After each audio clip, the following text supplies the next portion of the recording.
Okay, we might make a start. So first of all, I'm sorry about the microphone, but we're filming this for our feedback purposes, so I'm going to have to use the microphone, and when you talk, we'll have to pass the microphone around. So first of all, my name's Kim. I'm the Coordinator of Student Recruitment in the Faculty of Business and Law, so welcome to Deakin. It's great that you all found your way here, and I understand from some of you that school holidays are just around the corner, so I'm sure that you're looking forward to a break like we all are. Just some housekeeping things before we start. If you need to go to the bathroom, the ladies is just down here and the gents is on the other side, so duck out if you need to go. There's food out there, so please help yourself to any food that you might want. You've got a pad in front of you and a pen, so if you want to take notes during the session, feel free to take some notes. What we're going to do for the format of this session is we want to hear your feedback about what you think of our commerce course and our business course. And we've got a couple of presentations to show you. And what will happen is we have some senior academics with us to present the courses. Then there'll be a little time for you to ask them some questions. And then they'll leave and we'll have a little chat with you about what you thought of it and get some feedback on that, and you'll be filmed for the whole process. So without going into any more detail, I will hand over to Dr. Kerry Britson, who is the course director for the Bachelor of Commerce. Thank you. Welcome. So who's on holidays or not quite yet? Some schools have broken up. Lucky you. I officially go on holiday myself on Thursday, so I'm as enthusiastic as you. So I'm Kerry Britson. My two roles at the university is I get to look after the undergraduate suite of programs, so property and real estate, law, information systems, commerce, our Bachelor of Business. So you can ask me today any questions you like about the other courses, but my main job that I absolutely adore, it's my favourite thing at university, is I'm course director for the Bachelor of Commerce. So I get to be students' tour guide, like yourselves, to Deakin Commerce, through the journey, and then on to being a graduate in your first job and all the subsequent jobs after that. So it's probably one of the areas that's the most fun to work in. So I get to both work with students in their first year, but also follow them through that journey and work with them on industry placements and opportunities to study in an international exchange, right through to what are they doing in their capstone experiences, in their final units in their experience. So what I'm going to take you through is basically how we explain our course. And one of the first questions students ask always is commerce right for me? So as a student, when I had to decide between a Bachelor of Business and a Bachelor of Commerce, my main thing was I didn't want to do accounting. But other people, absolutely, 90% of my students say they want to do accounting. So my question is it's probably similar for many of you. What's the difference between a Bachelor of Business and Bachelor of Commerce? So when you see it on paper, all the universities, including Deakin, have two courses generally. Some of them have a Bachelor of Business with tags, like marketing in brackets or management or accounting. Others, it's a Bachelor of Commerce. And the way we describe it, and it's generally accepted across Australia, is a Bachelor of Business prepares you to be quite entrepreneurial. It's a non-traditional business degree for those who'll be learning around how to manage a business and operate in a business.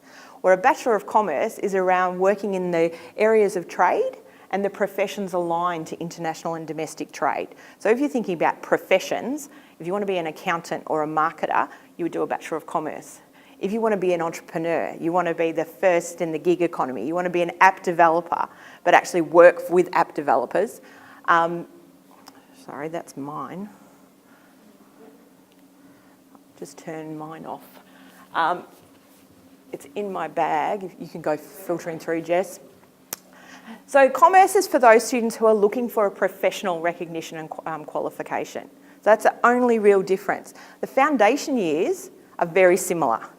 So how we support our students transition to university and the transition in your first year to make sure that your skills are developed, so you've got the secrets to study success.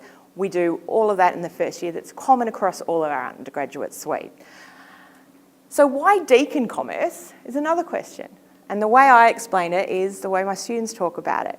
They don't talk about, oh, I did Accounting 101, or I went on this great exchange. They'll say, oh, Deakin's got a vibe. It's something that we can't quite explain. It's not something you can describe easily because it's the way we see the world and the way we see your journey to study as a journey. a journey of lots of guided decision making. So we don't expect you to have all the answers, otherwise why would you come to university to study? But we do help you to make those decisions and develop your critical thinking skills, your discipline knowledge of particular areas that you're interested in, your understanding of employment markets today and what you want to work in. So really commerce is around what is this special vibe? And part of that vibe is around the experience. So we invest really heavily in making sure that our students enjoy their journey. So it's not just good enough to get into university and get into the course you want. It's about actually enjoying your study experience and staying engaged. And we all know how hard it is when it hits about 38 degrees to get up in the morning, find a car park, and sometimes come to a lecture on campus.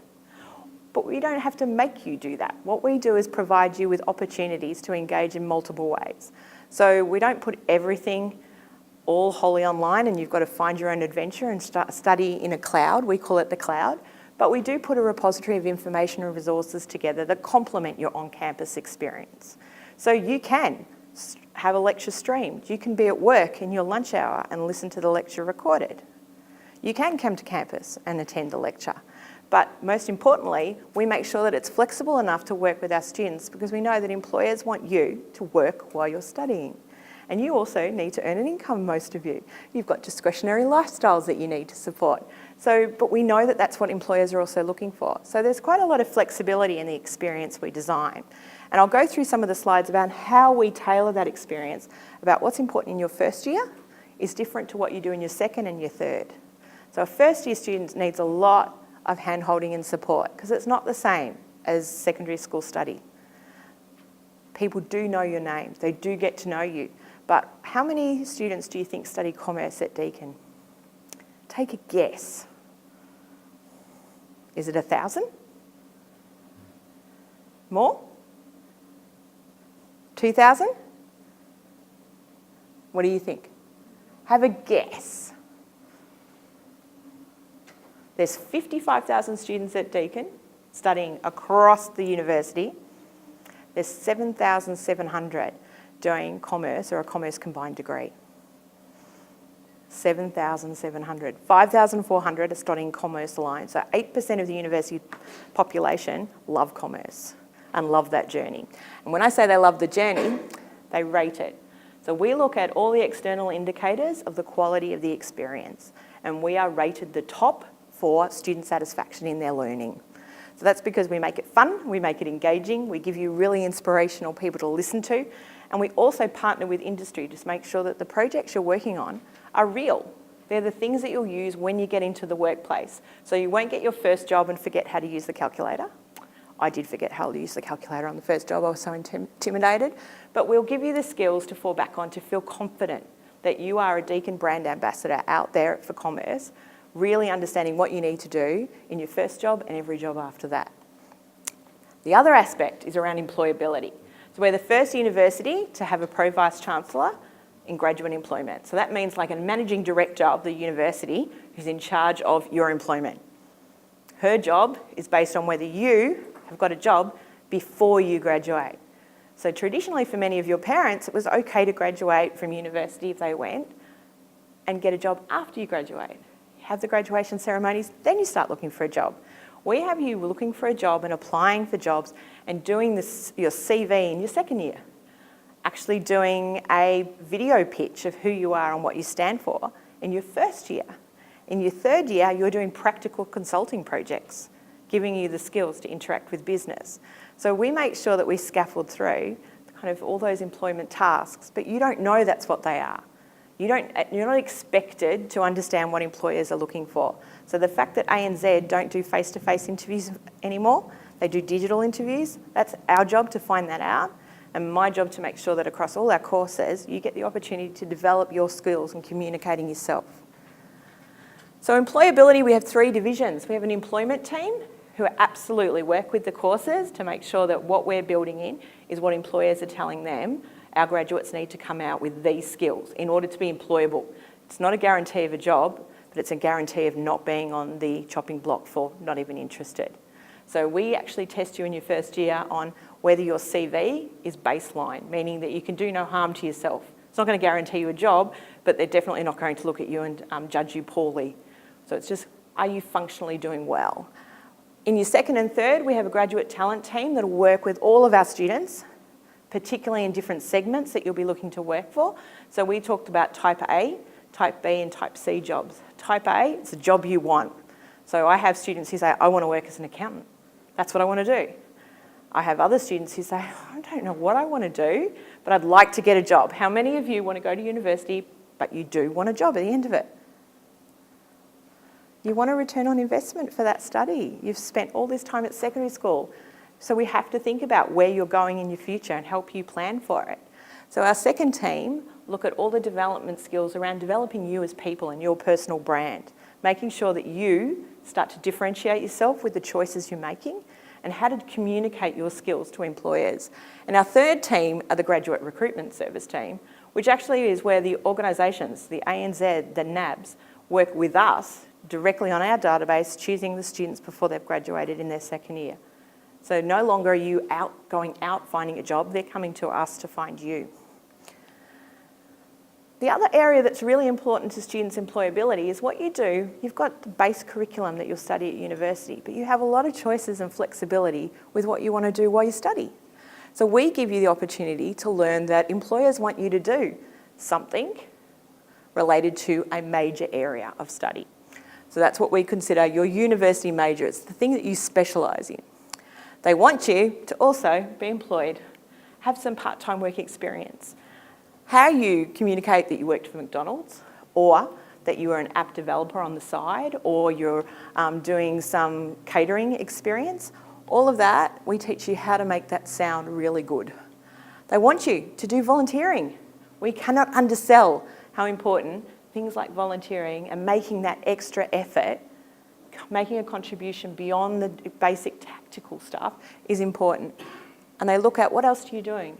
Are you helping in a soccer team? Are you actually a coach? Do you work in a team outside of the university setting? They also look at, have you taken up opportunities to learn through doing? So much more practical skill development, working in industry, working in international markets. So these are the things where we develop opportunities with our partner organisations around the world for you to go and do those. And for what we do in Commerce is for each of our partners, we'll look at what programs they offer, and it could be a practical business internship, it could be a specific program, a unique unit that only they deliver, and we'll factor that into your study program. So you get to choose lots of different opportunities. So to give you an example, if you're in accounting, some of the key accounting programs, with Heidelberg, you can go and complete a core unit over there in your trimester. You can do a management program, a will program, so you can actually work for, say, carsales.com in Malaysia. You can do the Indian finance tour, which I love that tour. They go and talk to all the major industries and businesses in India and get to do a project with them. Or you can do the China Business Analytics Study Program and replace a unit in your course. So a lot of those opportunities we design over the summer period. So you can do the traditional 2 trimesters and you can pick something up over that summer break, which we now tend to look at as a holiday. It can still be a holiday, but you can be travelling and learning at the same time. So what we're aiming to build you as through Commerce is to be career chameleons, able to reinvent yourselves, because what we're guaranteeing now is that you will be retrenched. There'll be changes in the industry. One thing that we know that's common for most graduates is you don't keep your job very long today.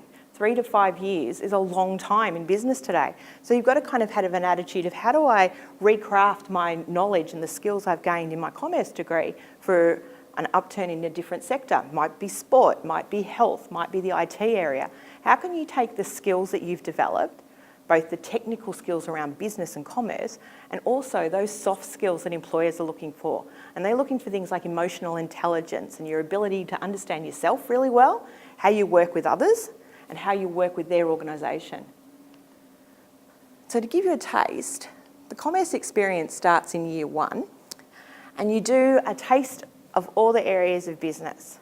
But what we put behind the scenes is all the maths resources. So it's not assumed that you have a high maths knowledge. It's not required. We take you, assuming you've got year 10. Assume you've finished year 10 and you've forgotten maths ever since. because many students don't want to think about it again, even if they've done year 11 and 12 maths. We'll make sure the resources are there within the units that you can fall back on to remind yourself how to do key calculations. But that's also assumed, and we've got to build that in and make it easy for you to study. So we group units together, like accounting and finance and business analytics, as a group of units that work together. We have management and personal insight, which are 2 units that develop you as an individual and your personal brand and your ability to work in organisations. And we have marketing, work with economics and law, understanding the business-to-business environments, business-to-government, regulatory environments, how the world of commerce works. So after your first year, and there's about 28 different interventions that we put in across that first year to make sure that our students succeed. So our main aim is you've started university, we want you to do well. Our main aim is not to see you fail. But different things will be a hiccup for different students. So we've got lots of different opportunities to help you along the way. In your second year is when you the only course rule is you choose one area to specialise in. So you have 8 units that are compulsory, then you have 8 units in a major, one area. But in our personal insight unit, we give you a taste of what all those majors are and the career outcomes for each of them. So you don't have to have the answer at the beginning.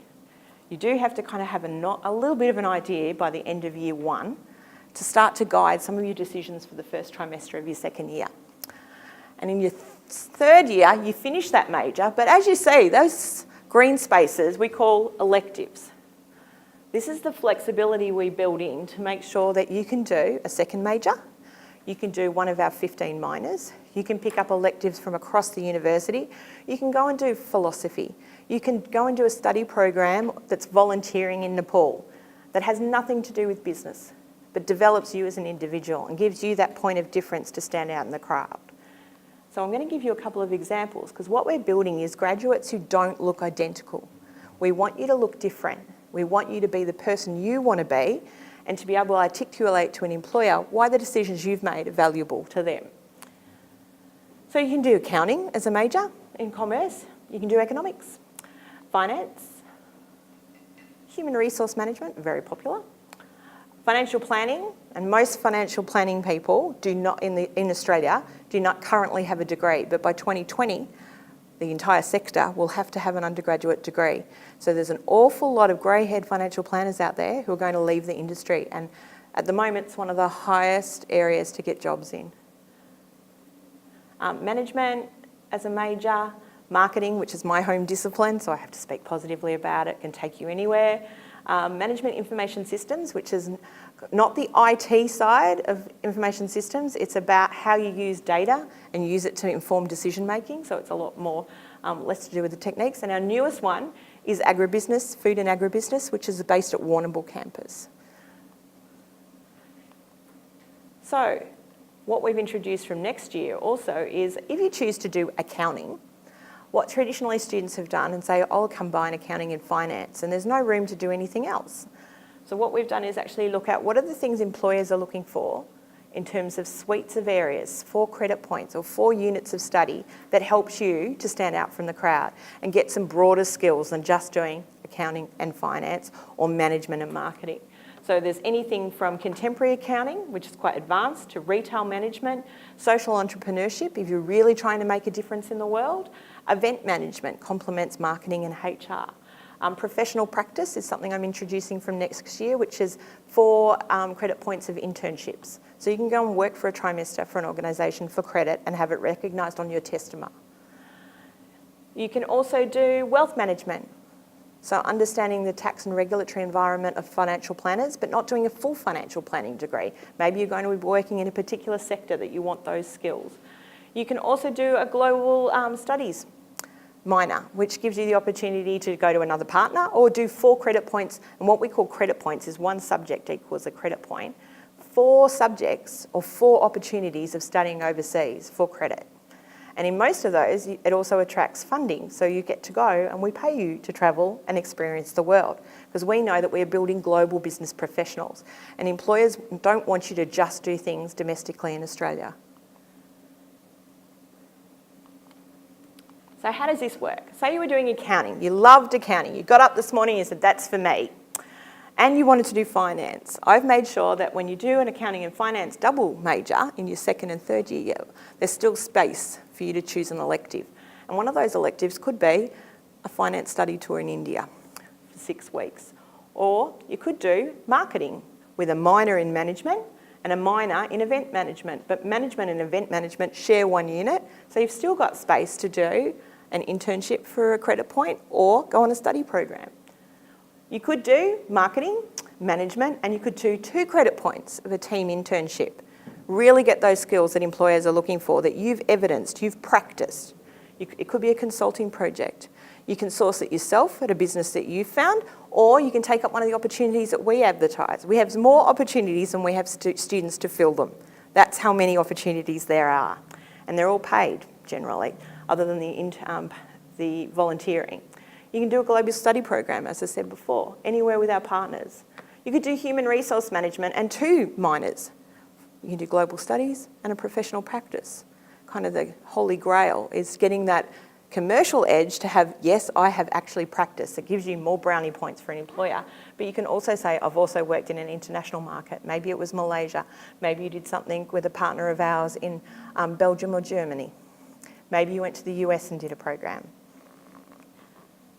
Or a lot of students, a good nearly 3,000 of them, choose to combine commerce with another area. My favourite, absolute favourite, is commerce with international studies. So that's really where you get to be a global business professional. Combine your understanding of different cultural markets and ways of managing yourself and organisations internationally, but you combine that with a commerce lens. The other one that's really popular is public health and health promotion with commerce. So it's absolutely commerce skills, but you don't want to be a nurse. You might want to be working in the health profession. Absolutely, as a marketer or as an accountant or as a financial planner in the wealth section.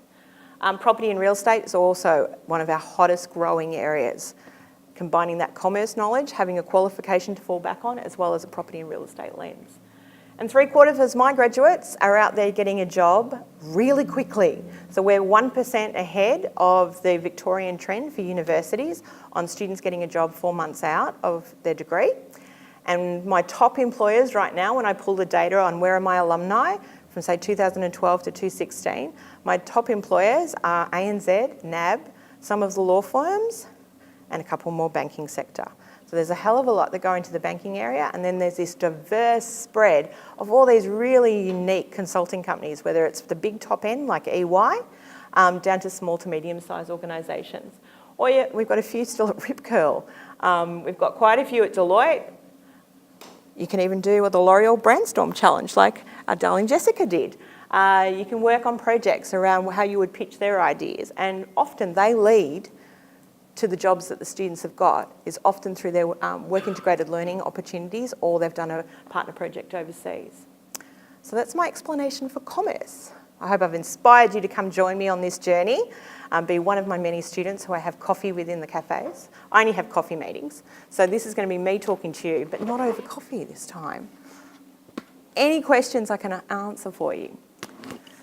Is it hard choosing already where you think you're going to go, what subjects to choose?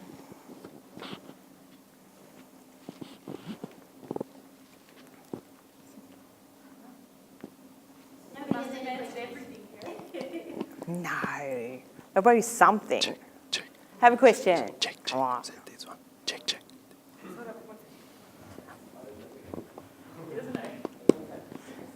Is there nothing that you want to know about university? What happens if you fail? Could I also ask a question more about from moving from secondary school to into university? So how does that how hard is that transition moving from say secondary school into university, or especially into If you don't do any preparation at all, then I think it's a big jump, because you're suddenly very independent. So nobody's going to tick off whether you came to class. And that's whether you decide to be a cloud student or you enrol as a campus-based student. So nobody just is going to hit you over the head and say, you didn't come to class this week.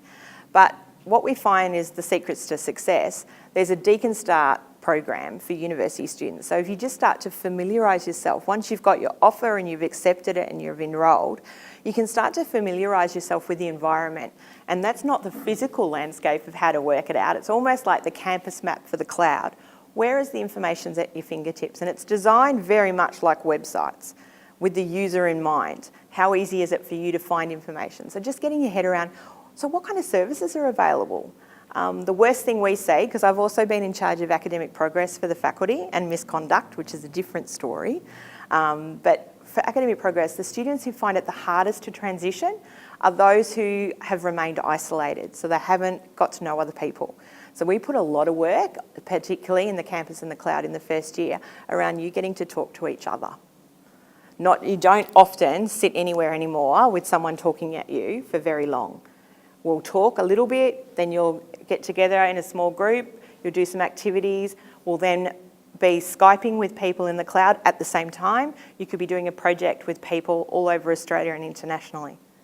So we make sure that we don't expect you to know how to do that, but that first few weeks where you've got orientation week, come on campus, get to feel like you're a university student and know some of the clubs and societies, what are the alumni like, because they give a lot back to students. But it's those students who isolate themselves feel so much the big jump. But in terms of what's expected of you academically, there's not a big jump. It's assumed, even if you did economics or accounting and you started the commerce degree, we assume you didn't. So some of it is you can do it quicker if you did those units, but you actually think about it from a different perspective. It's not teaching at you and you've got to regurgitate the information. It's around you understanding, say, some financial principles, but how you would apply them in a case study. And there's never a wrong answer, unless it's a formula. Most things in commerce, it's around how you justify and argue that perspective. So that's a different skill set that we kind of take you on in that first trimester experience is really important. So it's not such a big jump, but it can be if you do nothing. And we know who doesn't log in online, how long you've logged in, what you've looked at, and we have intelligent agents that send you reminders that says, we noticed you haven't, so for me, in my first trimester of study, I did not go to my stats lecture at all. Did not go to my stats lecture. Didn't like it, failed it, and there was no interventions. Well, now we'd know if you haven't been to the lecture, but more if you haven't done your first assessment, if you haven't gone in on the cloud. It'll send you a reminder from the lecturer. Is there anything that we can help you with? Are you a bit intimidated by the topic? Can we help you? So they'll get in touch quickly. Other questions? Sorry, I'm not really sure how to phrase this. You said earlier that when they, so like for example, like in doing commerce, you basically assume you haven't learned anything before that, like related to the subject. So if you were to say like, decide like in high school, okay, I'm going to do science, for example, or like law, and then later on when you came to university, you thought, maybe I'd like to do commerce instead, and you have not any experience in any other subjects, how hard would it be to transition over to like the subject? Sometimes it's actually almost a little easier for some students, that we find, because you already assume you don't know anything, so you actually try a little bit harder. So those students who have done accounting or economics assume they know it all. So I just don't need to study quite so much. Everybody's nodding. So we actually find that those students who haven't done, very few students will have done marketing. Very few students will have done, legal studies is not the same as law for commerce. So you can understand the legal environment in Australia, but that doesn't help you to make decisions in a legal context around commerce. So it's not that hard. If anything, slight advantage. Any other questions? Social life, best place for coffee. How many students come to campus? How easy is it to get a casual job?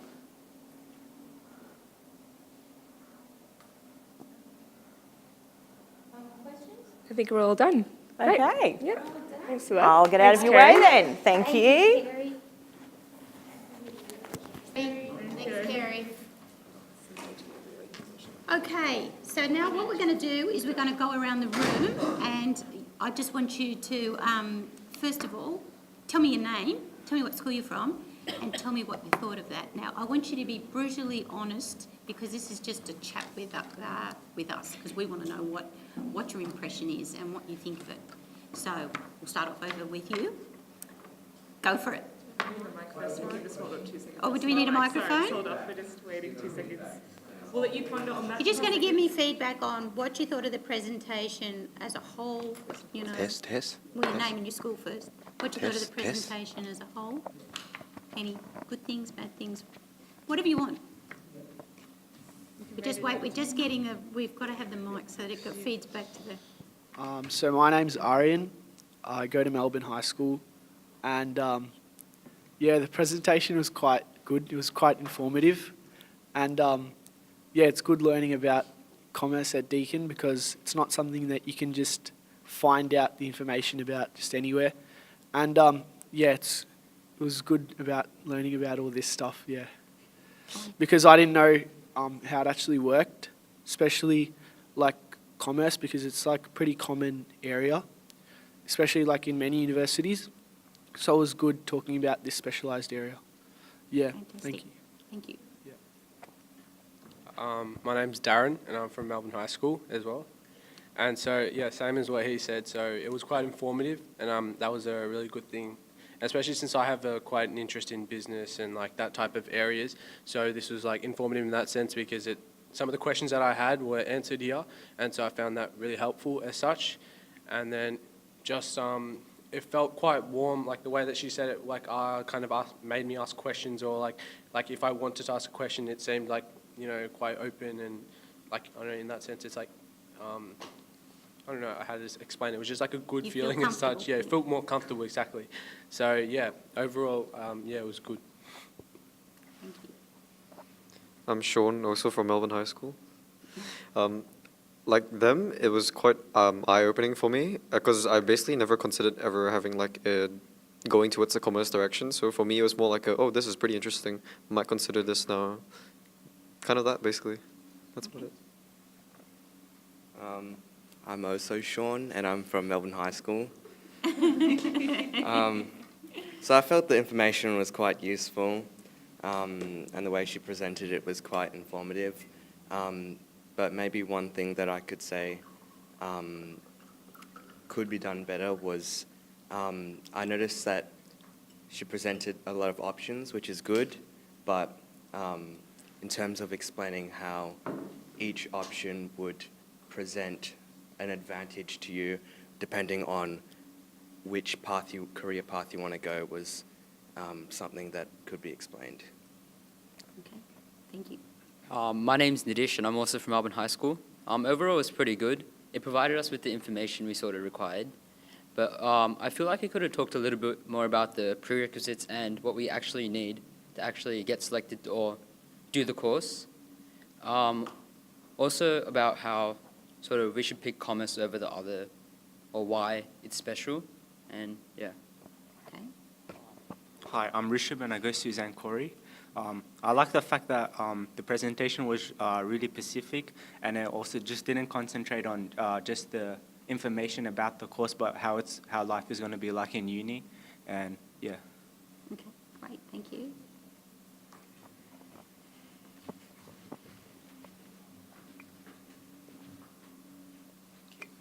I'm Mark from Melbourne High School, and I thought that the presentation was quite informative, telling you you can do like a commerce degree, but you can also study other areas that have nothing to do with commerce, and also the flexibility of coming to campus or taking lectures from home. Okay. Great.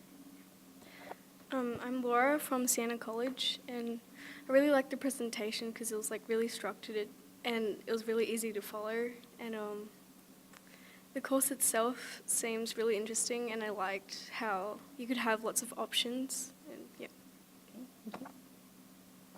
I'm Yasmin from Siena College, and because no one in my family has like a business background, so I thought coming here would be a good opportunity to learn more about it. And I think I really liked that one slide about the different majors and minors you could put together, because it presents like a lot of opportunities again. So Which slide was that?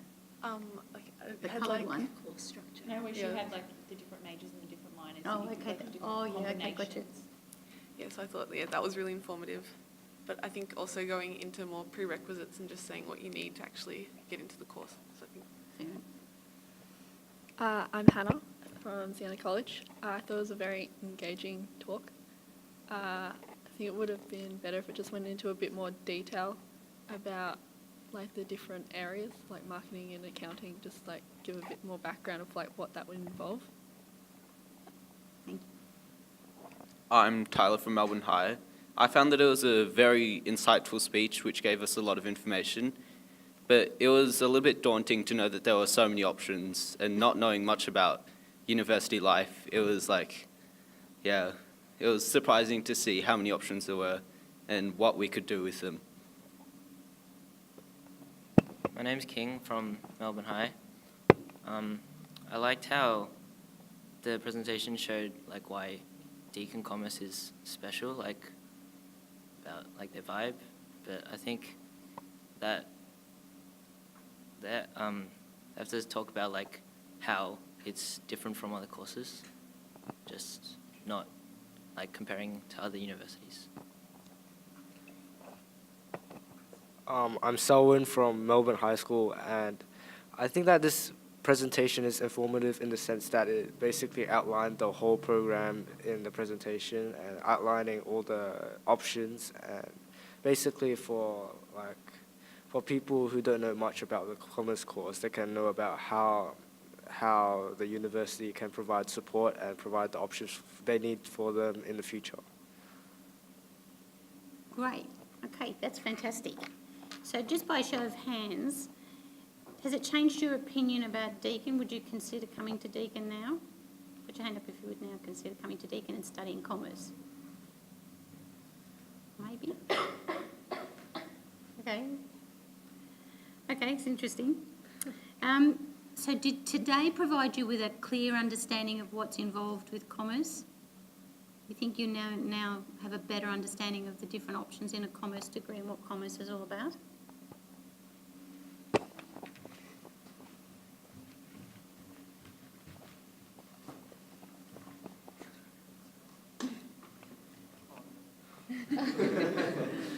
No one wants to volunteer. Did you have a question? I saw a hand. Okay. It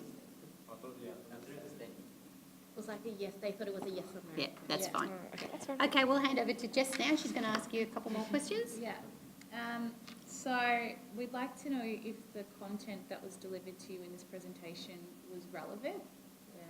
Did you guys understand everything? Was there anything that you didn't perhaps understand with it? Take some volunteers, that would be great. You can be honest. You can say to us it wasn't relevant. We're only in year 10, right? We're not at that stage. But if it was relevant for you or it told you something or made you consider something differently. Thank you, Hannah. I thought it was relevant, but like as I said before, it would have been more relevant if it had talked about like subjects I should be doing now. Yeah. And so it was relevant, and then it gave like a good outline of what the course was and like why I should do it. But yeah, just more like what I should be doing now to try and help that. Yeah, sure. Yep. Thanks. Did anyone else have anything further to add to that? No, we'll press on. So what features of the presentation would make you consider undertaking a commerce degree at Deakin?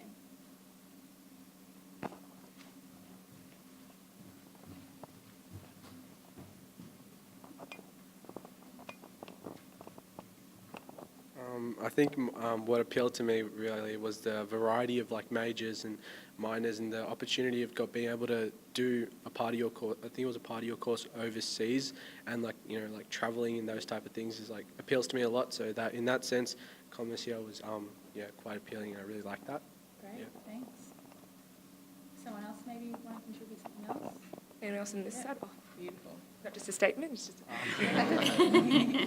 The focus on employment as well, Yep. because there's no real point of doing it if you're not going to get employed. And since Bit of a waste of money. Yeah, since you start focusing earlier, you'll probably be more successful in finding employment later on.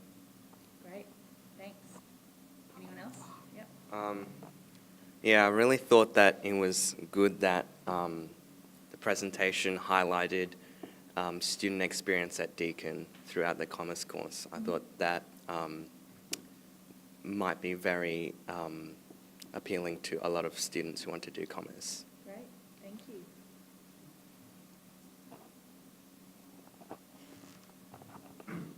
I think appeal to us because they considered the different options that a student would experience in uni, so it doesn't just assume that we'd like our course straight off and would continue it for the 3 years, and it considered the options of like changing and stuff. Yeah, great.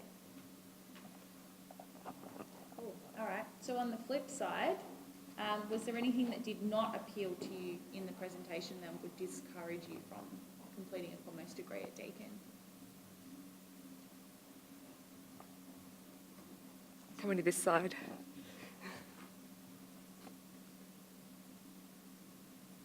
We're not going to judge you guys, so be honest. Yeah, be honest. Yeah. If there's anything you thought, oh no, that, I would rather not do that, I wish I didn't have, when you're listening to something, I wish I didn't have to do that, or that doesn't really suit my form of Or I study. didn't like the colour of a word or anything. Just not so much about like not taking commerce in general, but rather like the memorability, like how memorable the presentation was. Like it was good, like when you were like paying attention, like the presentation was in front of you. But after that, it was a little bit of a struggle to like recall for me personally, like specific Sitting in it. details and like for example, like if she said this, then what was all the exact like details she said of what and this and that stuff like that. It was a bit hard for me to like recall specifically what she said.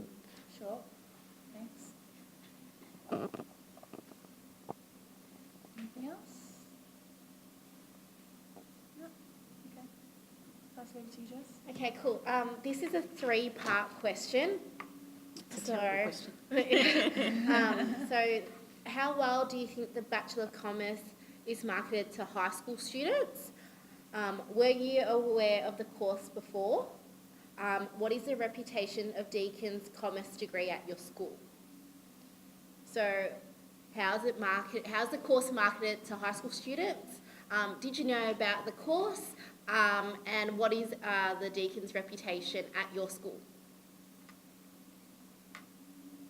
You can be very honest. You'd be very honest. First of all, yeah. put your hands up if you knew about Deakin Commerce before you came here. Okay, is that because you researched on the internet before you walked in here? Some yes, some no. Okay. So do your careers practitioners talk to you or yes about Deakin, about commerce? No? No. Maybe talk to some of the Siena girls. Sorry, girls. Care to elaborate? I think, because I think the general stereotype of going to an all-girls school, it's just most people aren't really interested so much in the commerce side. It's offered like as a subject at our school, but I know it's one of the ones that not as many girls partake in. And I think, of course, the main focus of the careers is like the main, like, I don't know how to describe it. They focus more on kind of the more popular kind of careers, like would be nursing and stuff. Traditional female. Yeah, roles. exactly. Yeah, So, yeah, I think, which is why there's not as many girls here as, yeah. I'm not really sure how to say. No, that's true. Does Deakin Commerce have a reputation at your school? I don't think it's really talked about at all. I'm not sure if many people know about it. Sure, thanks, that's good feedback. I've got some people keen on the other side. I see you. I see there. It's hard to hide in this room. So how is Deakin Commerce marketed to high school students? So I think it was a strong emphasis on student experience over other unis. Did I know about Deakin Commerce? Yes, because all unis pretty much have a commerce course. And as far as Deakin Commerce at our school, I would say, I don't know about my peers here, but I would say it's a bit of a meme. That's all right. Yeah. That's fine. So it doesn't have a great reputation? I wouldn't say it's bad, but I wouldn't say it's aspired. Sure. That's good feedback, thank you. How do you think Deacon's courses in business compare to other similar programs? So how's the Deakin commerce degree compared to, like, you know, your Melbourne unis, your Monash, your RMITs, your Swinburnes, La Trobes?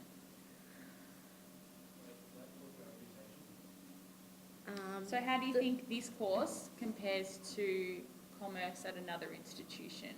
You may or Yeah. may not know anything about commerce at another institution, but that's good feedback too. So how do you think this course in particular, based on your knowledge, compares to other courses in business or commerce?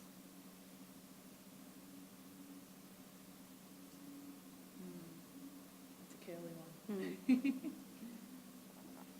Do you guys know much about other courses at other institutions in commerce? Sean? Haven't started shopping yet. No, that's all right. I think it's not so much like about commerce itself, but rather like as other Sean said, it's like the general reputation of Deakin perhaps would affect like how we would view the courses. So even if it's a really great course, maybe we might think, as in comparison, for example, to bigger names or like perhaps like other like schools, they would be like not as favorable perhaps sometimes. Sure. Is that because of your peers, or is that because of, you know, your career practitioner and she goes? Our career practitioner isn't exactly very helpful. Okay,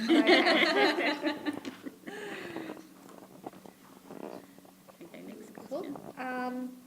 What resources and facilities do you think we might be what resources and facilities do you think might be available to you if you studied a commerce degree at Deakin? So, Based on the presentation, what resources are available to commerce students? Was it even mentioned? That's feedback that we can take as well. Remember any? yeah.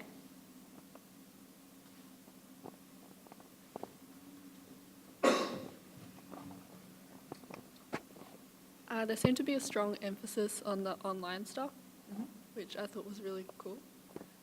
Yeah. Thank Good, you. great. Let me mic for each side. Yeah. Let's get my steps up. I think it talked. I heard of like how she talked about the flexibility of attending your lectures or listening to your lectures online or even streaming them live. I think I heard as well. So like, I heard that and that appealed to me as well. So I was like, that was good. Yeah. Great. Well, what information do you think we should have provided that we didn't give to you in that presentation?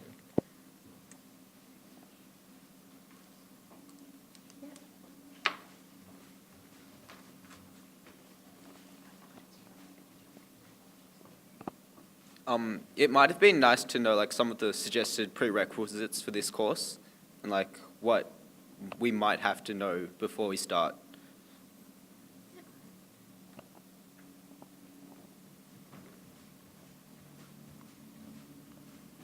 It's such a long one too. I know, I wish we could just cut it off there.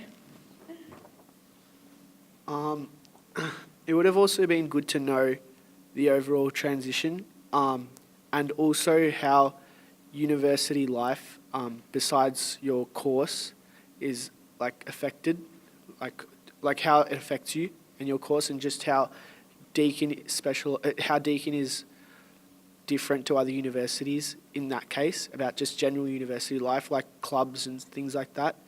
And that could have been more like specified in the presentation. But yeah. Okay.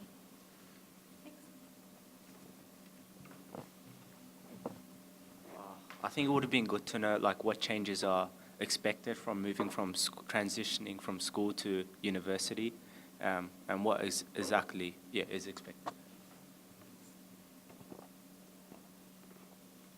Okay, over to you, Jamali. Does it matter how the course is? Yeah. So does it matter? I'll kind of rephrase this because it is a bit, okay, so does it matter to you right now, as you attend high schools, and we're looking at courses right now, if you are, hopefully you are, whether the course that's there is available part-time, you can do it full-time, if it's available on campus, if it's available online, if you can do a bit of both, how important is that in your decision-making? Does that make sense? Yeah. Maybe it isn't a big factor. Maybe you're looking just for full-time and that's it. You don't want to go part-time. Or maybe you have a part-time, you want to have a part-time job or you're at uni and you want to be able to do both or do some in the cloud or mix it up. So how important is it for you to do that? Is it important at all? That's feedback as well.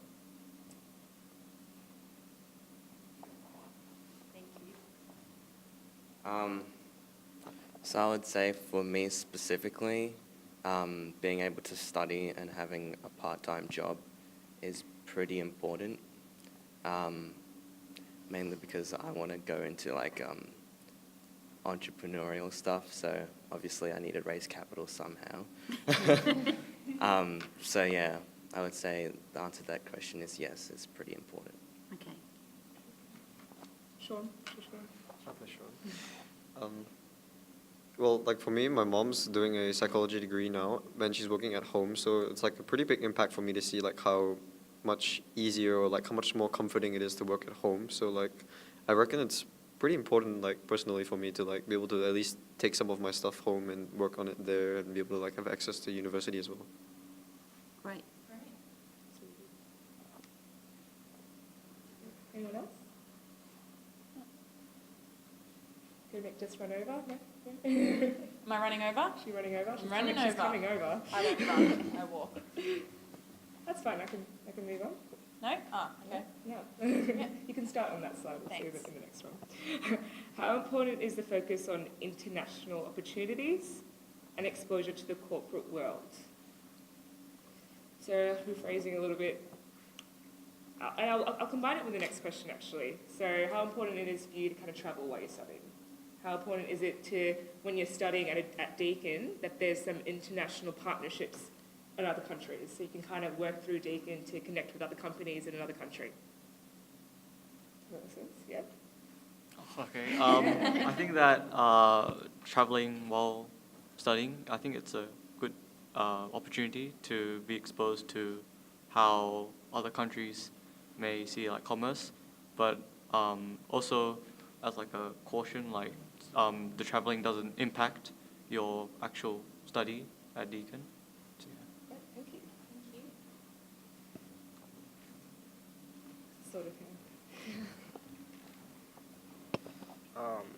I feel that it's a pretty big advantage to have these sorts of international programs because, like, since the world's getting more globalized with different companies all around the world just making different packs, you have to, like, basically get this corporate experience and international experience by traveling abroad and meeting these companies and having the skills to meet up with them and do business with them, basically. That's great. Thank you. I hadn't really thought about it like before today, but like now I think maybe I should because it made it sound really like appealing and something I should maybe look for.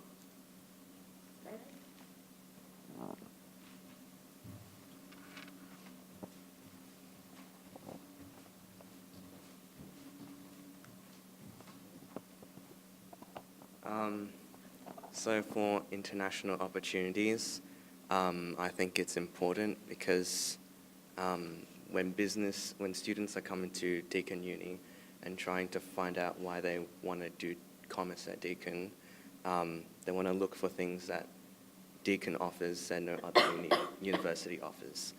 And through specific international events and partnerships, I think that's a way that Deakin can kind of differentiate itself from other unis and maybe make itself more appealing to people who want to do commerce at Deakin.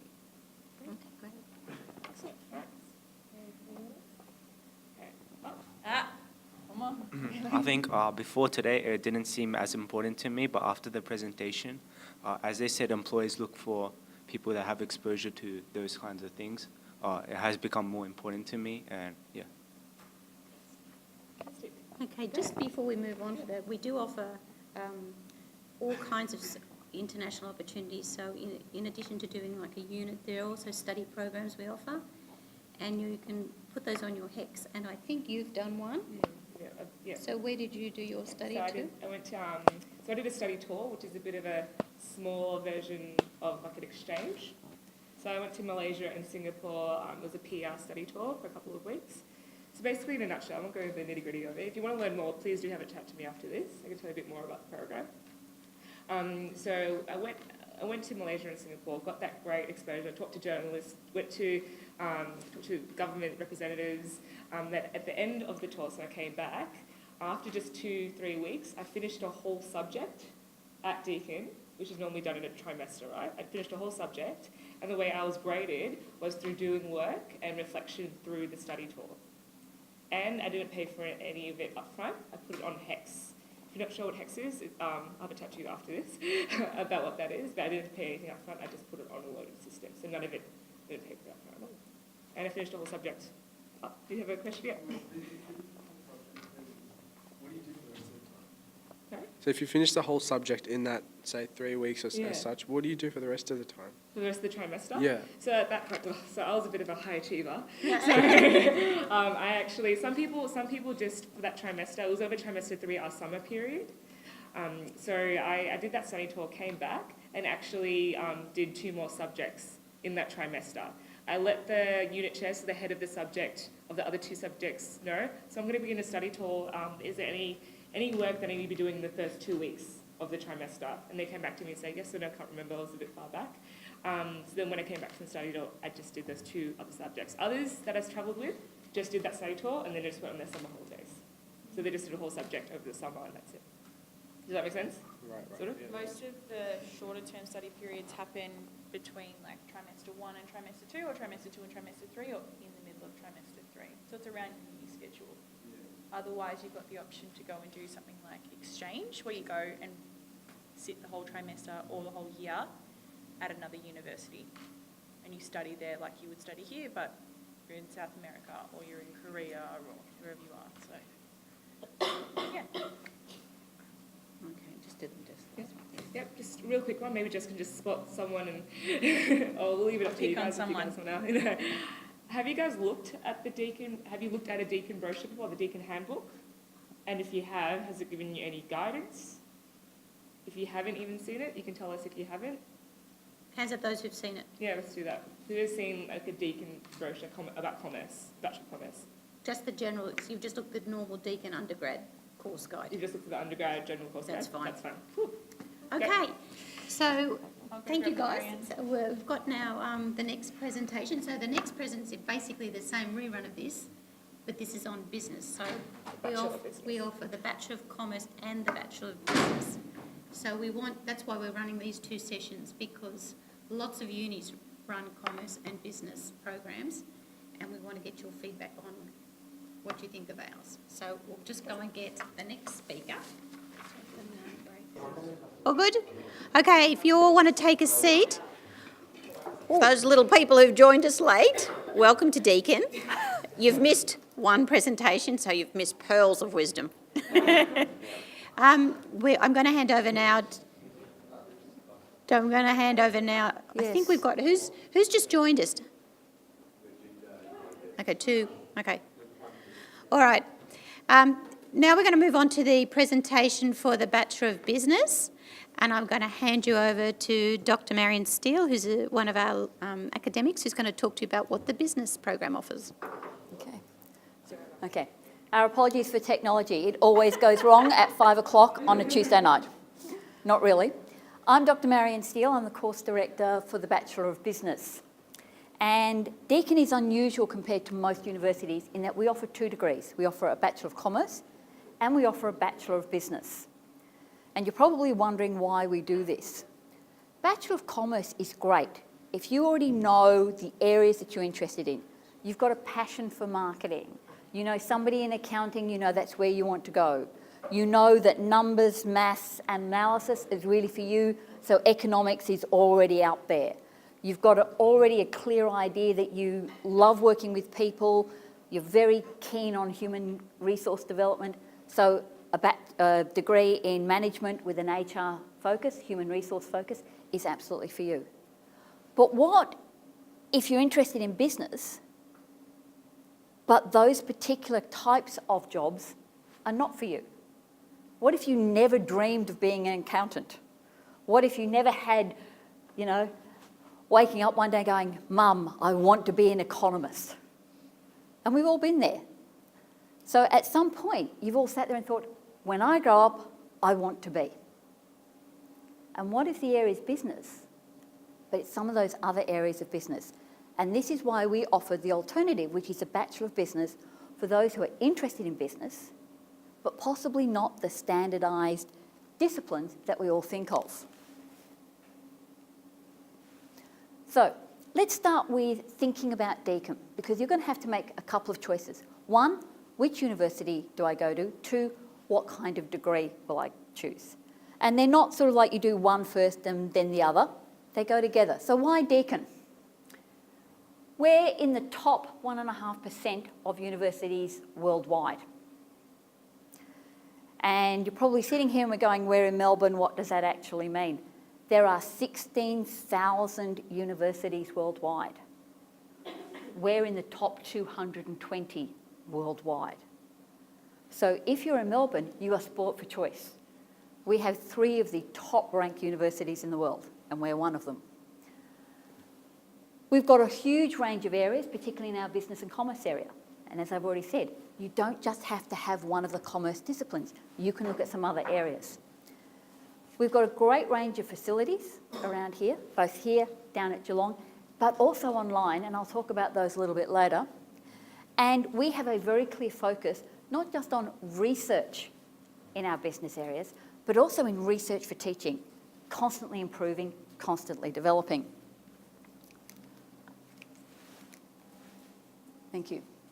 We're number 1 for digital innovation, 2017. So we utilise the latest technology, even when it doesn't always work, in every part of what we do, in our research, in our teaching, in our thinking, in our innovation, in our improvements. We've also topped the student satisfaction ratings for the last 7 years. That means we actually have a student-centred focus.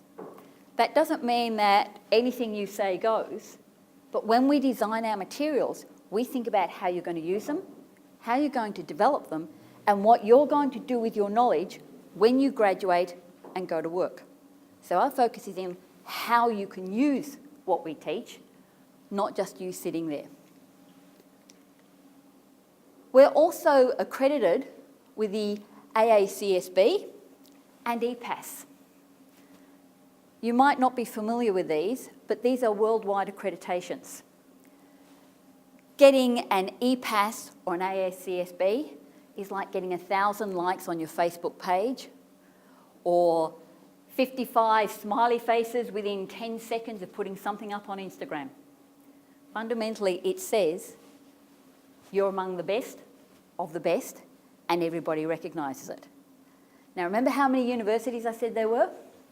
When we're talking about something like EPAS, only less than 500 universities worldwide have this business accreditation. So we're fundamentally saying that we are recognised worldwide as one of the leading business schools in what we do. So this is starting to tell you how to think about your options and where to go. So now let's talk about the Bachelor of Business and why we've had these 2 options developed. First one, artificial intelligence. You use it every day. If you've got your mobile phones out with you and you've got an app downloaded down there, you're using a form of very simple artificial intelligence, the ability to bring information together in different formats to make your lives easier. But imagine that the type of artificial intelligence and software that's being developed takes away a job, thousands of jobs, routine entry jobs that your parents, your aunts, your uncles, your cousins all took as standard for entering into the workplace. Entry-level accounting jobs, entry-level banking jobs can all be done faster, quicker and more smoothly with artificial intelligence. That doesn't mean your opportunities are disappearing, but what it means is that employers are expecting that when you go to work, your degree really means something, that you've learned something worthwhile, that you're flexible, that you're adaptable, and that you're ready for jobs of the future, not jobs of the past. And this is why we designed the Bachelor of Business. 2/3 of all jobs will have a demand for high-level skills, soft skills very specifically, and I'll give you a list of those very shortly, within 12 years. That gives you time to graduate from high school, graduate from degree, and be ready to move into your first senior management role. It's only 12 years away. Bit scary. But we also have a problem right now that employers are finding problems getting the right kind of people to come in. Soft skills, the ability to communicate, work in teams, innovate, create, adapt, be flexible, work in different kinds of ways to solve problems, use technology in different ways. 40% of the current jobs that we all know of are actually disappearing right now. So accounts payable jobs are starting to disappear. Here, USA, Europe. Call centre jobs have actually shrunk because we now have better software to route people through the system. So that's affecting Australia, the Philippines, India, Canada, Germany, you name it, there's a huge impact globally. You're also facing a very different environment to the one that I grew up in. When I graduated, everybody said, go and work for a big company, get a job for life. Fortunately, I wanted something more interesting than that, and I started to look for interesting jobs. So I've had a lot of fun with my career. I've had 3 careers. You're going to have more than that. And you need to be prepared for at least 3 careers, probably more, where you're going to change what you do. So you need a degree to help you prepare for that. And for a gig economy, imagine you don't have a job for a single employer, but you've got contracts with 3 employers. 2 days for IBM, 2 days for a small promotions company down the road, and 1 day working on your own startup company.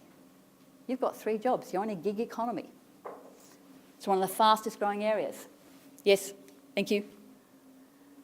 So, where are the jobs coming? Services, particularly business services, educational services, health services, professional advice services, finance and insurance services, events management. There are a whole range of areas around the services area for which the demand is much, much greater than the supply at the moment, and they require greater deals of flexibility. We're using technology in very different ways. The ability to recruit, apply online. Have any of you imagined the thought of being interviewed by a robot? But that technology is already here. Companies like Goldman Sachs, Commonwealth Bank, KPMG are already doing online video interviews. By the time you graduate, it's be standard. You'll be experts at it. So some jobs are disappearing, but new jobs are emerging. So we want to prepare you for jobs of the future. So we start with our soft skills. Remember what I said earlier, the demand for soft skills. Communications. Can you communicate on a range of platforms? Can you present? Can you write? Can you form relationships? Can you do a video pitch? Can you communicate online? Can you do project work online?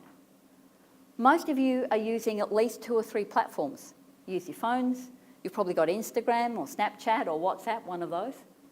Now imagine not being a user, but being somebody who utilises and develops that in order to build business, communicate with other businesses, grow performance, connect with customers, provide customer service, because that's what we're talking about, communications.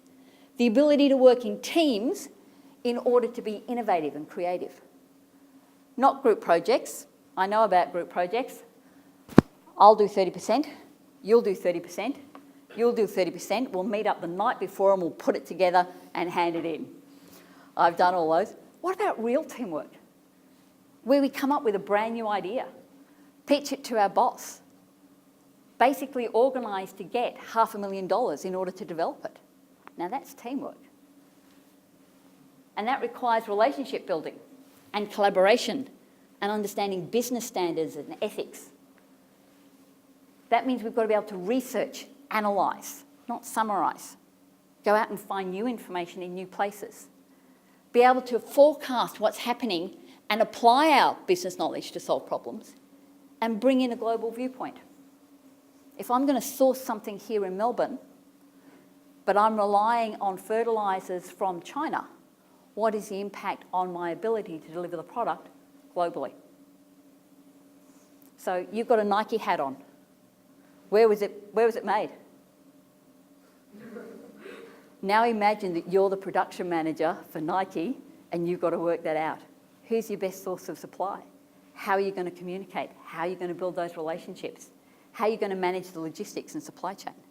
So this is why we're talking about these business degrees and the ability to operate in a multicultural and global context. So the Bachelor of Business, our key focus, build soft skills throughout the degree, the ones I've spoken about. Introduce you to the business basics, marketing, management, logistics, business information. Give you an opportunity to develop a focus in an area you're interested in and where your passions lie. Add it to a work integrated learning opportunity so that you don't just learn what you've got to do, you can apply it, build skills and capability, and then have something to put on your CV and finish off with a final capstone business project where you learn to put it all together as if you're running the business. So the key things we focus on through this degree: teamwork. You're the one in control, so it's self-management, what you do, the decisions you make. A range of platforms that you'll be introduced to.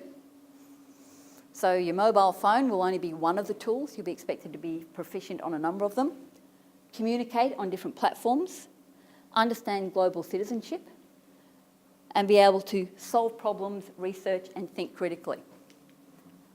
Our business basics: the ability to budget, forecast, understand revenue streams, understand profit and loss, understand the global economy and the impact it has on your business's opportunities.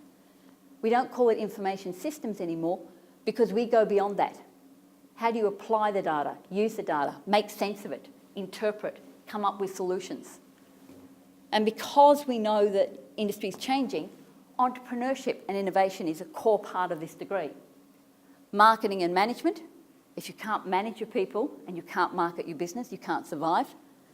And if you can't bring products or information in and out, logistics, you also can't survive. And we start with our soft skills in interpersonal, teamwork, and global citizenship. We give you the opportunity to study face-to-face, online, or a mix. So I've got just a screenshot of one of our online opportunities right now. And you can see there's a whole range of things. It's like a typical website. Resources, discussions, opportunities to interact. If you choose to study online, be an online student, you use the same platform.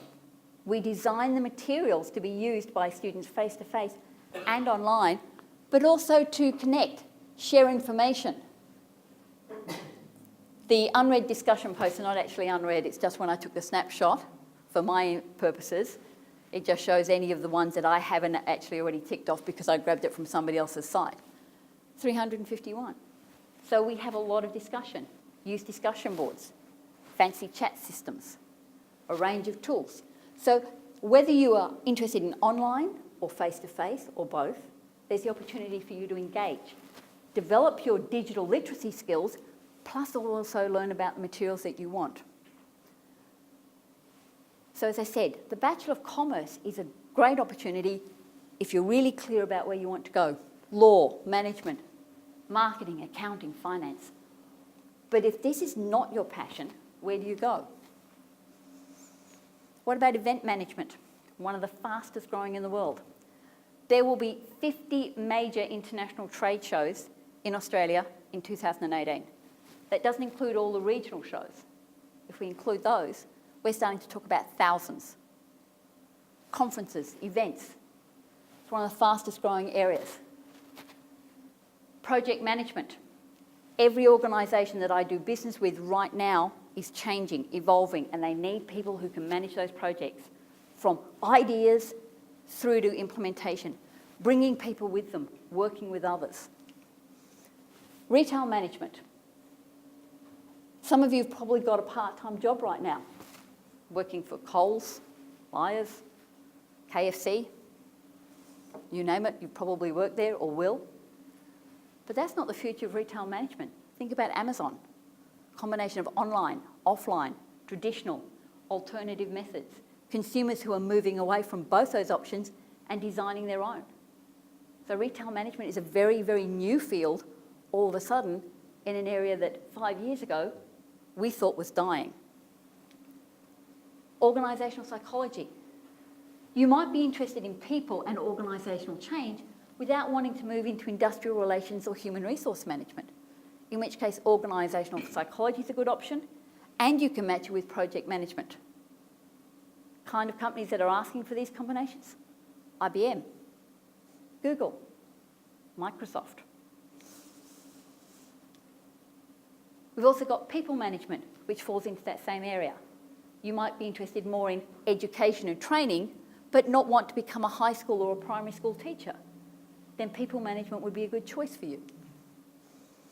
Property and real estate, one of those options where you can move into development, management, office management. Public relations, part of the communication suite. Learn about a whole range of different communication options. And film and television. And at this point, everybody in the room goes, film and television, what's that got to do with business? Well, for every actor, you've got an accountant, a project manager, a site manager, a hospitality manager. So most film and television requires massive project management skills because they're a business. We only get to see the 20 or 30 people up on stage or on the film or whatever. Behind them, there are 100 people putting together a whole product.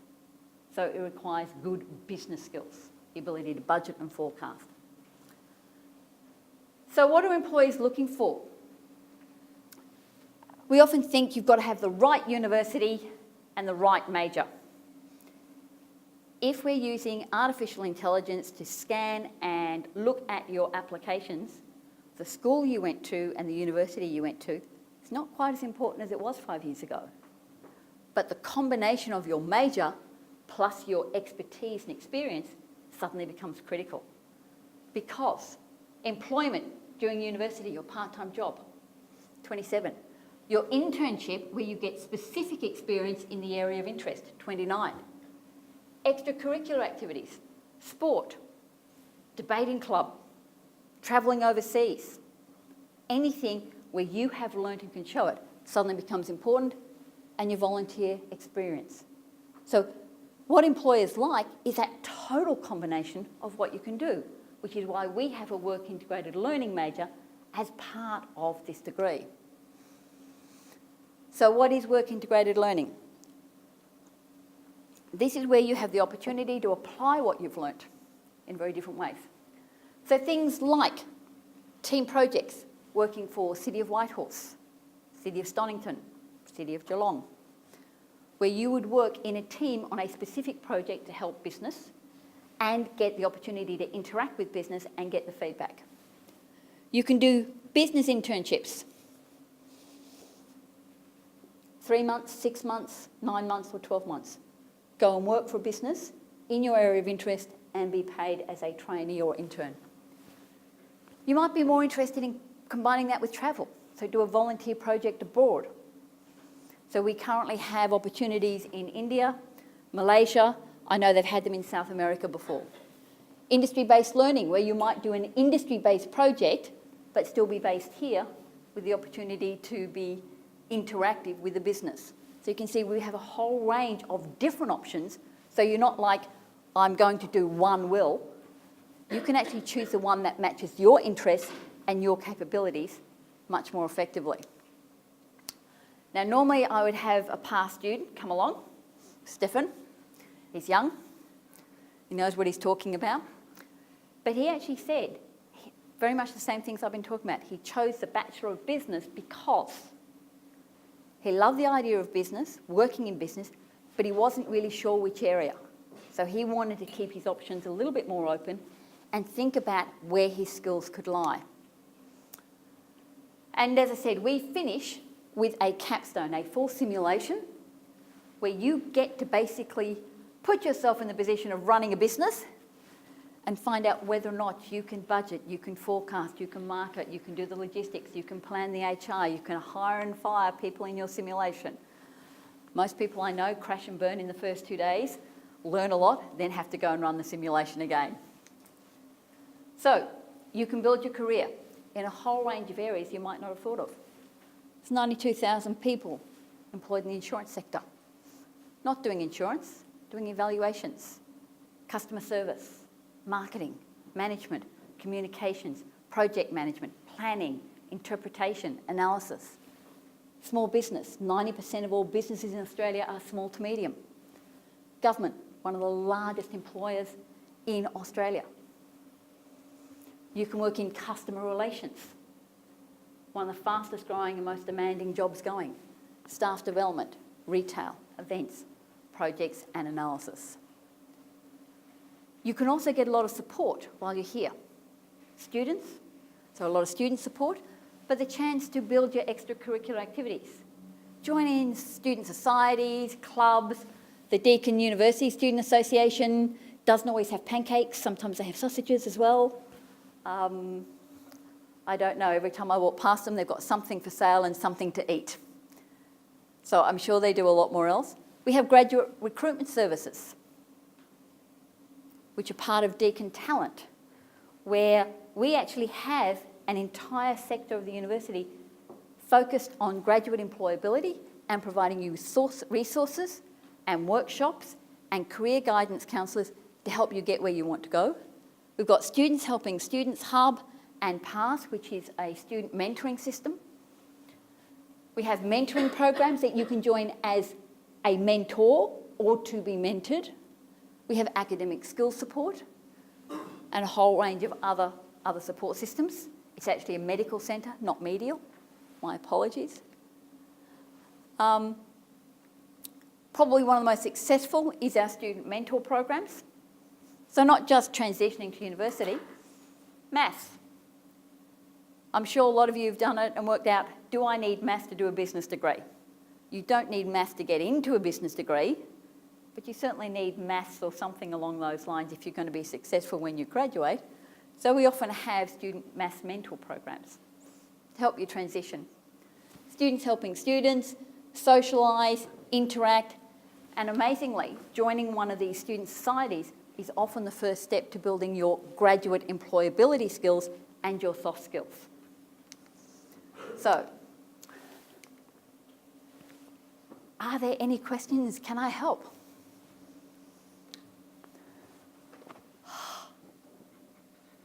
It's very late, I know. Nothing to ask, you must have some questions. You can ask the same questions that you may have asked in the other presentation. Something. You're all stunned. Was it too much information? No? Yeah.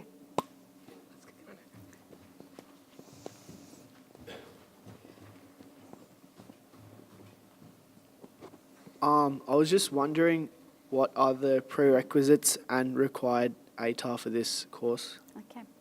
Well, amazingly, the ATAR is awesome because it's only about 60, because this is one of those hidden areas that nobody ever thinks about. The prerequisites, basically English. So you've got to have good language skills, good English skills, and then a good series of combination of other units. As I said, maths is not a requirement. If it was me, I'd be doing at least a general maths because it's going to help with financial literacy, budgeting, forecasting and logistics. But the only one is English, and it's an ATAR of 60 because most people don't know about this degree or they don't think it's of the same standing. And yet we have equal demand for students out of this degree as we do out of the commerce degree.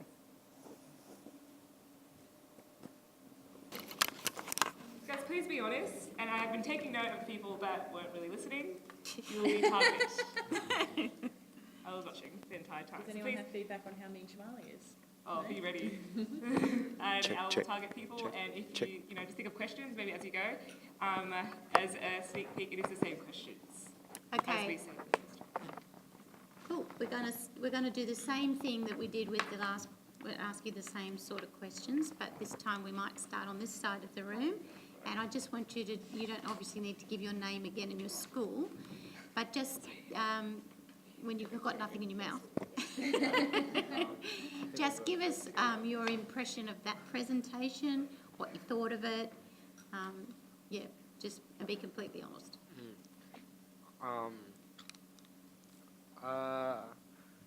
Felt the presentation was like, I mean, it was pretty informative. It basically outlined on how important this, like, it basically showed the outcomes that the business course tried to achieve, but like it didn't go through what the course would contain, like each year would contain like the last presentation. So like I didn't really get to know what was really contained in each year, what was the student life within the business course. Okay. So yeah, it wasn't as appealing as the first presentation. Okay. I think that I liked how it was like they targeted. It was like they gave you an insight into the future and like how business can help you, like the course, and I like how they like showed the skills that you need in getting a course, I guess. I guess it didn't really show you what it could lead into, like what other areas once you go out into the real world, like what jobs and stuff. But yeah, it was quite informative about the actual, yeah, I don't know. It talked a lot about the end result rather than like what the course will contain, like I said, which like for some people would be appealing because they don't know what they want to do, and it was good to see a wide range of things. But I think it would have been better if it went more into the course details.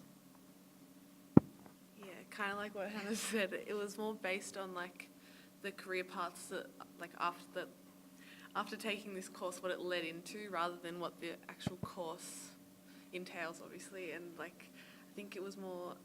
Right now, I think we're more focused on what type of course and what the course is, rather than, I know we're still thinking about the career, but I think, yeah, it could be more focused on the actual course itself, because the first presentation was very heavily based on the course itself. This one was kind of like the opposite. And yeah, and some of the terms and some of the things she explained, I didn't really know, so I kind of wasn't really sure what she was really talking about, but yeah, otherwise it was. Did you have an example of something that you perhaps didn't understand? I don't know. That's okay. It was just, yeah, one of the... Sure. They pretty much said everything I wanted to say.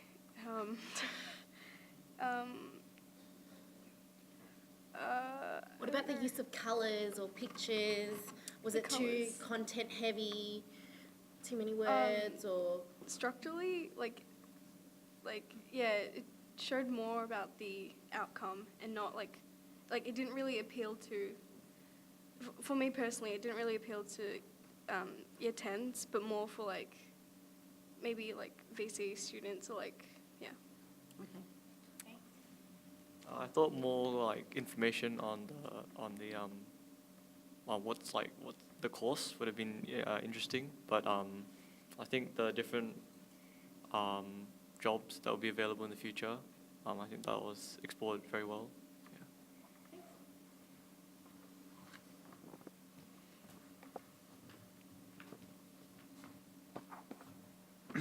I think the previous presentation was easier to follow compared to this one, but I liked how it explained what type of students should consider this course, and I liked how it said that it explained all the different career options rather than just stating them. It was great that how it mentioned the versatility of the course and how sort of there's a wide variety of careers and jobs available in it. Especially the page with the hexagons that mentioned similar careers. And it was also really informative about the support you receive as a student. Yeah, I thought the presentation was pretty good. I think some of the main points that appealed to me was that the business course was a course for people who didn't quite know where they were going but wanted to do something business related. And I think the idea that a course is so versatile that you are unsure what jobs will be available because they haven't existed yet is something that is very appealing. It's just a contrast between like the previous presentation and this one. There was a lot more like there wasn't as much emphasis on like where the course would go, like what the course actually was, and like what would be like in the course. But she did explain a bit of the stuff that was I think really similar between the two courses, like how they use a cloud, like general explanations of like I had something but I forgot about it. But yeah, but just general explanations like between the similarities and stuff that seems to be like pretty general between all the courses and stuff like that. So it was good for that, I guess. Okay, great. Overall, yeah, it was obviously it was quite a good thing, but I liked especially how she explained where it could go. I guess that's really important. I feel like that's important for, especially specifically for me. So whatever course I was to take, I want to know where it could possibly go, and she explained that really well, and I really liked that. And then I also like how she explained, even though it was afterwards, like when we asked her, I liked how she explained how to get into the, like, just the course, when we think about just the course, how we need English, and then we need, like, this, what was it, 60 for ATAR, and it was good for, like, maths to be in it, like, those are, it's quite wide, as in a large audience could, it like fits into that, and I feel like I really like that course could be a viable option for like many students as such. And then, but then we are, another thing, like just contrast to that as well, just this like overall with the speech, we're year 10 students, so like just a bit, if it would have been nicer if it was like a bit more targeted at us, as in like, so yes, it was like, it explained clearly where it would go, but we need, I feel like it's important for us to know how to transition into it, and like what those say first couple years, like what it includes and that type of things. I feel is really important for a year 10 student, especially just like looking at the demographic that's sitting here right now, taking part in the speech. Yeah, but overall it was good. Great. Personally, I really like the overall idea that the Bachelor of Business is different to the Bachelor of Commerce because it provides more options. That's one of the main factors that I liked about this presentation. I also liked how it provided us about the future of our careers, not talking about what will happen in the next 2 years, but further than that, like 2030 and when like jobs and everything. It talks about the overall future and where we can go. So I really liked how it gave us a heads up about that. The only thing that I found a bit, on the other hand, was that the overall presentation didn't really have like many engaging topics. Like it didn't really engage that much. It was more on just what jobs can lead on, rather than talking about like things on the side about how Bachelor of Business also helps you in other aspects of the university life, whatever it may be. But yeah, the overall presentation was really good. Yep. Thank you. Yeah, so the presentation was alright, I guess, but like I think like she could have focused more on like why we should pick this university compared to like other ones. Like she talked about like the accreditation and stuff like that, but that's not really relevant to us. Like, we don't really understand what that is and how that impacts us. Another thing, she could have involved, like, I know she tried to bring someone in, but maybe more case studies on like how it goes and stuff like that could have been better. And also more like detail on like what exactly happens in the course. I mean, like a year by year breakdown, stuff like that would have been good. Yeah. Normally, if you come to open day and you hear that presentation, you would be there would be a student who would get up and also share their experience about, or an alumni who's been through the course. So you would hear from the student as well, balanced out. Yeah, so like he said, for the work integrated learning part, I really like that. But one thing I think that could have improved on was perhaps have student testaments, but like you said, they have that at open day, because that was a part that I really found interesting. And I think some examples could have been given of where students have gone from this program. What I liked about it was that it really focused on the future and how this course prepares you for the future. But yeah, it could have really broken it down about the daily life of a student in this course. And yeah, that's it. Okay. So just on that, were you aware of what the majors were in that course? No? So the majors were organisational psychology, public relations, event management. Those were the majors. You know, with the arrows coming in, they were the majors in the course. So they're the specialisations you can pick. And the other previous slide had the foundation or the core units, the ones you must do. So perhaps maybe if it was presented to you in terms of, you know, first year, second year, third year, you know, be more relatable. But that's just for your information. Okay, so what did you think of the speaker? Did she change your mind about business? Do you think business is more appealing to you as an option having listened to that presentation? You just put your hand up if you think yes, it was more appealing after listening to that. Yes? One person, two, three, a few? Yep. Okay then. Over to you, is it? Yes. Was the information in that presentation specifically relevant to you guys as Year 10 students? Do you want to put your hands up for yes? And if you have any feedback, did you have some feedback, Sean? I think it was specifically relevant to us because it was talking about our future and the future jobs. And I think it's relevant because if she just talked about the jobs that exist today, then it wouldn't be relevant to us, right? But she talked about the future and how the versatility of the business degree could help us with that. So I thought that was a strong point of the presentation. Great, thank you.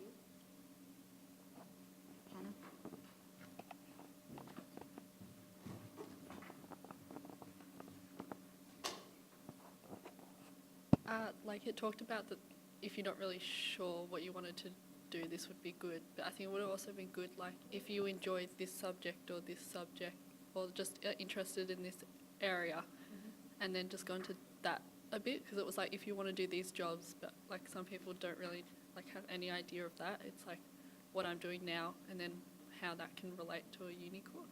Yeah, that makes sense. Yeah. Thanks. Anyone else have any feedback for that? And again, on the opposing side, was there anything in that discouraged you from wanting to do this course, potentially?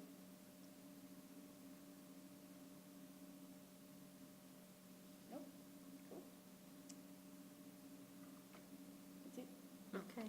Sorry. That's all right. So it's back to the three-part question again, guys. How well do you think the Bachelor of Business is marketed to high school students? Were you aware of it before today? What is the reputation of Deacon's business degree at your school? And you can give a similar or the same example as you did before. I'm walking over, you see me. I feel like we've had an accident over here. So, were you aware of the business course before you came here? No? No. Put your hands up for no. So that's most people. Basically everyone. Okay. For those that were aware of it, what was the reputation of the course at your school? I wasn't aware of it. Okay. Yeah, you weren't aware of it. Down the end, see.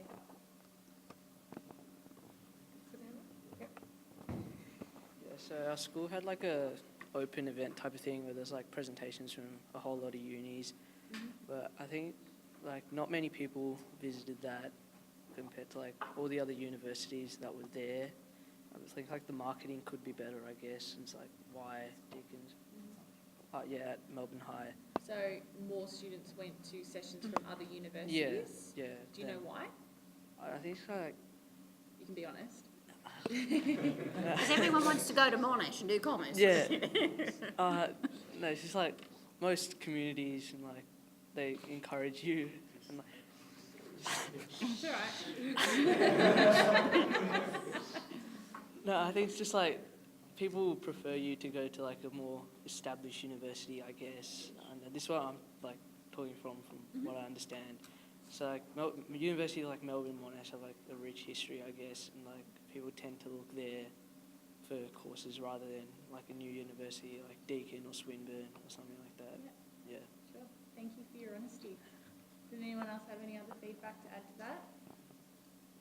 That's perfectly fine. We're not, we're aware of this, obviously. Yeah.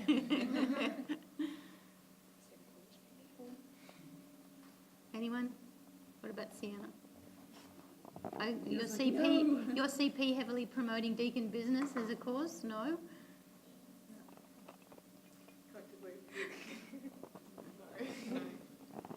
Okay, next question. How do you think Deakin's courses in business compare to other similar programs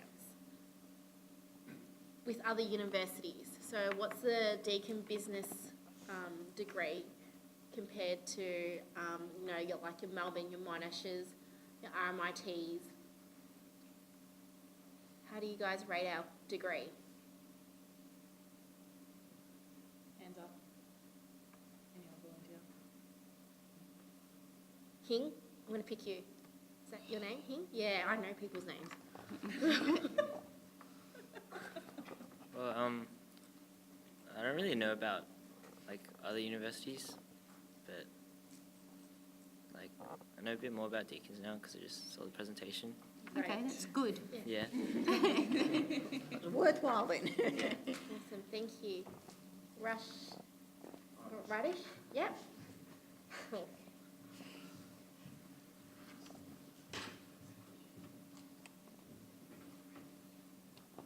Yeah, same as him. I don't really know about other business subjects for other unis, but yeah, I know more about Deakin, I guess, now. And I think I know more about business in general as a course and what jobs we can get doing business in Deakin. Cool. Thank you. So just out of interest, how many of you have had a careers expo at your school where, the unis have come onto campus and you've actually gone and talked to other unis? Have you had that at your school? Not, Year 10s haven't gone to that yet? What school are you guys from again? I'm from Melbourne High. All Melbourne. So Melbourne High has had that. So did you go along and talk to other unis? You did? Okay. Interesting. Cool. Last question from me, guys. What resources and facilities do you think might be available to you if you studied a business degree? Just from listening to that conversation, yeah? Well, I heard that she mentioned about the discussion and the way we can chat to other people, I think it was. And I think I think it was also specifically like people who are knowledgeable in that subject as well. And you could like kind of just talk to them kind of like one-on-one almost. So it'll be like, yeah, you can have yours like physically where you're like talking to like sitting in a lecture or whatnot, but then you can also like further do it at home or wherever else you may be and be able to do that one-on-one type situation as well. And I feel like she explained that with that snapshot that she put up of the website itself. And then, yeah, so I guess also it seemed pretty like user-friendly as well. So in that sense, like the resources were probably easily accessible and like, so that's good for from a student's perspective, I guess. Thank you. I'd probably say that more online resources are offered in this course as compared to physical resources. So like, say for like a science degree, you would obviously have like something like a lab. For like an agriculture degree, you probably have like a greenhouse or something. But for this degree, I don't think there's that many physical resources, and it's just, it's more online and more related to technology. So I don't think for students looking for like physical resources, it may not appeal to them. But people who are looking for online resources, things with computers and stuff, it may appeal to them more. Yeah, I want to keep it with you. I'm going to keep We it do with have a you. library. Yeah. What do you girls?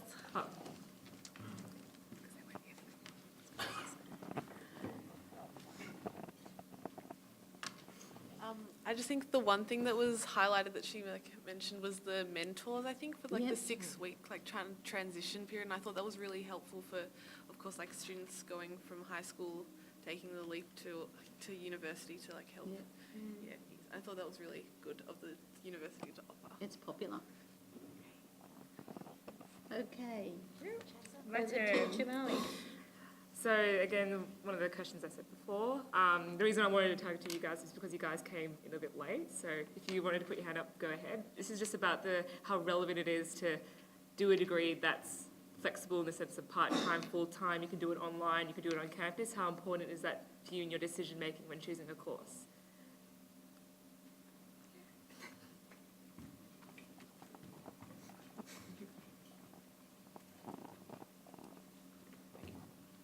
I don't think it's really that important for me, personally, because I was planning to go full-time university after high school.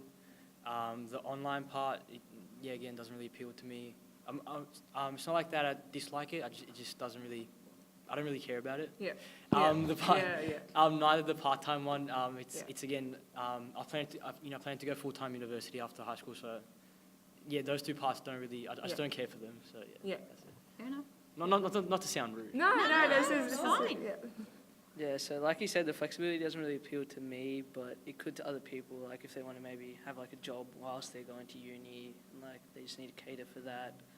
And the online stuff can come in handy, I guess. So if you need to get away for a while, and then you have that and stuff like that. Yeah. Thank you. Great. So how important is the international opportunities again? Did Marion talk about the international opportunities? You can also comment on that, about partnerships with other countries. Can you do the Bachelor of Business in other countries? If it wasn't mentioned, you can comment on that as well. Internships. No, we haven't. Yeah, I think she talked about the opportunities in other countries, but I don't think she went into as much detail as what those opportunities would help you in. And like the other presentation said, employers seek for employees that do have that experience, but I don't think she really explained how it would help us. And I'll tie that into the next question that I had, just in regards to internship opportunities. Did Marion talk about the internship opportunities within the Bachelor of Business? Work integrated learning, did she talk about that? And does that appeal to you? No, she said you could do 3, 6, 9 or 12 months internship in a company. A business internship. Do you guys remember if she mentioned that? This is feedback though. If you guys didn't remember that she mentioned that, that's feedback.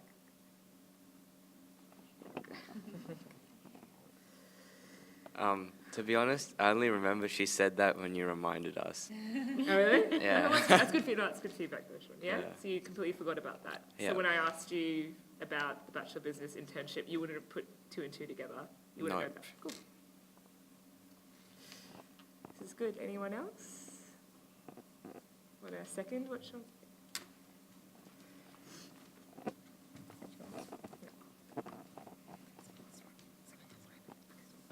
Just in terms of not being able to remember specific points, I think what was good about the first one was it was dot points and then she elaborated. This one was more about there was just whole sentences on the slide, so then the point wasn't as clear as the other one, I guess you could say. Cool, thank you. Which That's would have good. made it easier to remember specific points. You'll be delighted to know all this information is in your goodie bag to take home with you, so you'll be able to remember. Okay, so just got a couple of final questions. Looking at both of those degrees, if I asked you now, what is the difference between commerce and business? What do you think it is? Can you tell me what it is? Have a crack at it.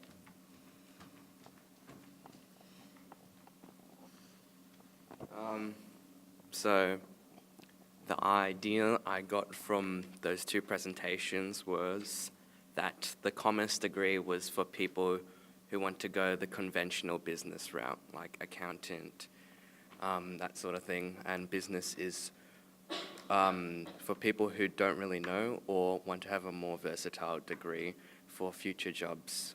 Yeah. Perfect. Anyone else? I saw some nods, so people are Come on. agreeing. If you want to agree, you can just say that you agree.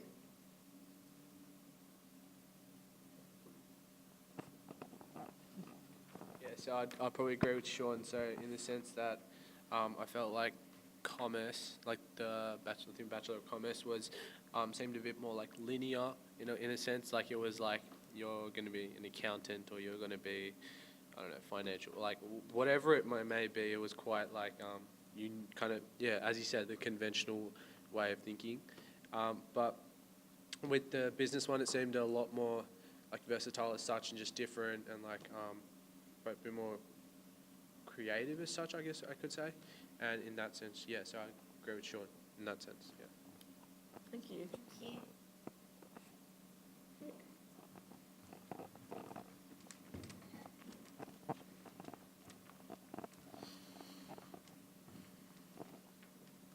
Yeah, of course, the commerce seemed a lot more conventional, but also with the business, they said that like we would learn to start our own business at the very end. We would have that cap off where we would learn to start the business and like keep it for more than 2 days. It was, I think.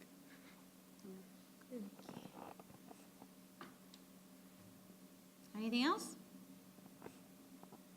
Okay then, I think we're probably all done at this point. If you've got any other questions, you can ask us anything you want now. You can ask us about any course or anything you want to know about Deakin or coming to uni or what prereqs you need to get into the course or anything you like.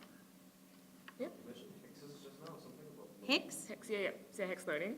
Yeah. So what you do is when you study at at any university, you can choose to pay for the course up front, which many people do, or you can choose to take a loan from the government. That's what Hex is. So you don't need to pay for anything up front. So what basically happens in the most simplest of terms is that when you reach a certain amount in your salary, when you start working full time, then the government will say, oh, look, so they've reached that set amount, and then that's when they'll slowly take it out of your pay. Yeah, so... And it comes out of your tax, so you don't actually notice it. So does that make sense? It's like a loaning system. Yeah. And you can do that at postgraduate level as well. But yeah, Hex. You can ask your parents about it, they probably would know. But you don't have to start paying it back until you reach a certain threshold. Yeah. And then you start paying it back. So, yeah. And that's the same system you can put if you do an international study tour or an exchange program. You can put that on there as well. It's a learning system, yeah. Any other questions? Sure. You have to go, okay. Thanks, so much Sean. for coming. Question down there? Yep. Yes, Yeah. maps of campus. Yes. Does it look a bit daunting? Yeah. Wayfinding. So when you come onto campus, there is an app you can download, right? It's called Lost on Campus, and I still use it all the time. So it will tell you, we've even got Deakin Genie, which will, if we're moving to this system where it'll tell you what you've got on for the day. It'll tell you how to network with different, your peers in a class or a tutorial, and it'll tell you where the lecture theatres are, where the coffee shop is, where the library, everything. It'll do everything. We should have played that video. That's a cool video. Yep.